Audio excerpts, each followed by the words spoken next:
ये कि इस उम्र में तो आपको खुद साथ जाना चाहिए। मुझे खुद कोई बुजुर्ग मिले, मैंने कहा आप कैसे आए, तो कह रहे मेरा बेटा विलायत में होता है, उसने पैसे दिए, मैं हज करने आ गया। और वहां आकर जो वाकई उनको परेशानी होती है, एक तो उनको पढ़ना लिखना उमूमन नहीं आता, रास्ते वो नहीं ढूंढ पाते, इस कदर तकलीफ, बाज़ औक़ात तो उनकी तकलीफ नहीं देखी जाती है। बिल्कुल ठीक कह रहे हैं कि लोग गुम हो जाएं तो मिल नहीं पाते, उनके पास फ़ोन नंबर नहीं होता।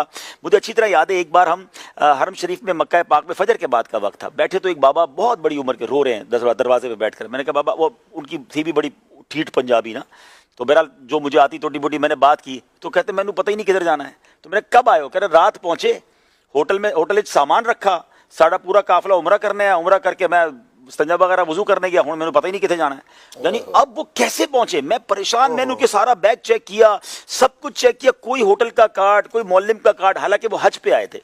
अच्छा, अब मैं परेशान, फिर मैंने कहा आपके पास पाकिस्तान में किसी का नंबर है? बोला मेरे मोबाइल से देख लो।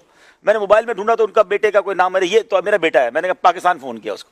अच्छा, उसको फोन किया अपने फोन से? जी जी अल्हम्दुलिल्लाह। मैंने कहा ये तो बड़ी नेकी है, लेकिन अब ये एक ही बंदे के साथ आप कर सकते हैं, ऐसे हजारों लोग होंगे। सही। तो कॉल किया, उनके बेटे थे, कोई थे, अल्लाह का शुक्र है फोन पे मिल गए। मैंने कहा ये आपके अब्बू हैं यहाँ पर, आप परेशान ना हो, आप मुझे ये बताइए किस ग्रुप के साथ आए थे। फिर थोड़ी देर हुई तो उन्होंने उनका नंबर दिया, फिर उनको फोन किया, उनसे एड्रेस लिया, फिर बाबा जी को एक इस्लाम भाई के साथ उधर भेजा। मगर आप अशफाक भाई यकीन करें, वो कार्ड लेके जो ना बता नहीं पा रहे होते मेरा होटल किधर है। टैक्सी वाले को कार्ड दिखाते, कार्ड फट जाता है। तो बहुत जरूरी पहली बात तो ये कि मैं पर्सनली ये समझता हूं कि इस एज के बुजुर्गों को भेजना तो उनको आजमाइश में डालना है। अगर अल्लाह ने आपको नवाजा है तो अब ये तो वक्त है उनकी खिदमत करने का, उनको लेकर जाए, उनकी व्हील चेयर चलाएं, उनको खाना ला के दें। वो खाना कहां से लाएंगे, लंबी लंबी लाइनें होती हैं। तो ये सही कह रहे हैं कि जो खो जाता है उसको, तो उसके लिए तो हमें उसका हज और उमरा गया है ना। मुझे एक बार एक और बूढ़ी खातून मिली, तो वो कहती है, वो रो रही थी, बहुत रो रही थी। तुमने कहा साहब किधर है? बोले मुझे पता ही नहीं है, वो बिल्डिंग कितने गई। मैंने कहा बिल्डिंग कितने गई? वो हरम शरीफ का स्टोरी है, आपको पता है हरम शरीफ के बहुत सारे दरवाजे हैं। उनको किसी ने बताया होगा कि बाजी ए दरवाजा ए हरम, तुसी वापस आके ए बिल्डिंग ते सानू मिलना।